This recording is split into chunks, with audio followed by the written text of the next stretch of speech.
ನಮಸ್ತೆ, ನನ್ನ ಹೆಸರು ಸೋಮು ಅಂತ ಹೇಳ್ಬಿಟ್ಟು ಬೇಳೆ ತಾಲೂಕು ವಿಭಾಗದ ಲೀಡ್ರು. ಇದು ರೈತರಿಗೆ ಗೊಂಜಾಳಕ್ಕೆ ಗೊಬ್ಬರ ಕೊಟ್ಟಿದ್ದೀವಿ ಸರ್. ಫಸ್ಟು ಟೆಸ್ಟಿಂಗ್ ಅಂತ ಕೊಟ್ಟಿದ್ದೀವಿ 1/4 kg. ಇದು ಗೊಬ್ಬರ ಹಾಕ್ಲಿದ್ದು ಸರ್. ಇದು ಈ ಕಡೆಗೆ ಏನೈತಲ್ಲ, ಈ ಕಡೆ ಗೊಬ್ಬರ ಹಾಕ್ಲಿದ್ದಿದ್ದು ಜಮೀನು ನೋಡಿ, ಈ ಥರ ತಾನೇ ಬಂದಿದೆ. ಗೊಬ್ಬರ ಹಾಕ್ಲಿದ್ದಿದ್ದೆಲ್ಲ ಓಕೆ ಸರ್. ನೆಕ್ಸ್ಟ್ ಗೊಬ್ಬರ ಹಾಕಿದ್ದು ಯಾವುದು ಅಂತ ತೋರಿಸ್ತೀನಿ, ವೇಟ್ ಸರ್. ನೋಡಿ ಸರ್, ನಮಸ್ತೆ. ಏನಪ್ಪ ಅಂತಂದರೆ ಇದು ಗೊಬ್ಬರ ಹಾಕಿರೋದು, ನಮ್ಮದು ಸಾಯಿಲ್ ಹೆಲ್ತ್ ಗೊಬ್ಬರ ಹಾಕಿರೋದು. ಈ ಥರ ಬ್ಯಾಸ್ಗಿದ್ದು ಈ ಥರ ತೆನಿಕಟ್ಟು ಬಂದಿದೆ. ಫಸ್ಟ್ ರೈತರು ನಮಗೆ ಯಾವ ಥರದ್ದು ಮಾಹಿತಿ ಕೊಟ್ಟಿಲ್ಲ. ಜಸ್ಟ್ ಈಗ ನಮ್ಮ ಪರಿಚಯದವರೊಬ್ಬರ ಫ್ರೆಂಡ್ ಬಂದು ಹೇಳಿದರು, ಸರ್ ರಿಸಲ್ಟ್ ನೀವು ಕೊಟ್ಟಿರೋ ಗೊಬ್ಬರ ಚೆನ್ನಾಗಿ ಬಂದಿದೆ ಅಂತಂತ ಹೇಳಿ ಈ ಥರ ತೆನೆಕೆತ್ತಿದೆ ನೋಡಿ ಸರ್.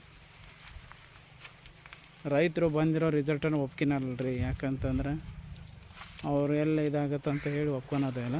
ಈ ಥರ ಬಂದಿದೆ ಎಲ್ಲ ಪೂರ್ತಿ ಈ ಕಡೆ ಗೊಬ್ಬರ ಹಾಕಿರೋದು. ಜಸ್ಟ್ ಬರೀ 1/4 kg ಕೊಟ್ಟಿರೋದು. ಇದು ಒಂದು ಪಡಿ ಗೊಬ್ಬರಕ್ಕೆ ಮಿಕ್ಸ್ ಮಾಡಿ ಹಾಕಿರೋದು. ಇದು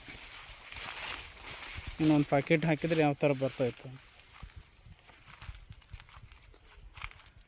ಓಕೆ ನೋಡಿ ಸರ್, ಅಲ್ಲಿಗಿಲ್ಗೂ ಡಿಫ್ರೆನ್ಸ್ ಗೊತ್ತಾಗುತ್ತೆ ನಿಮಗೆ.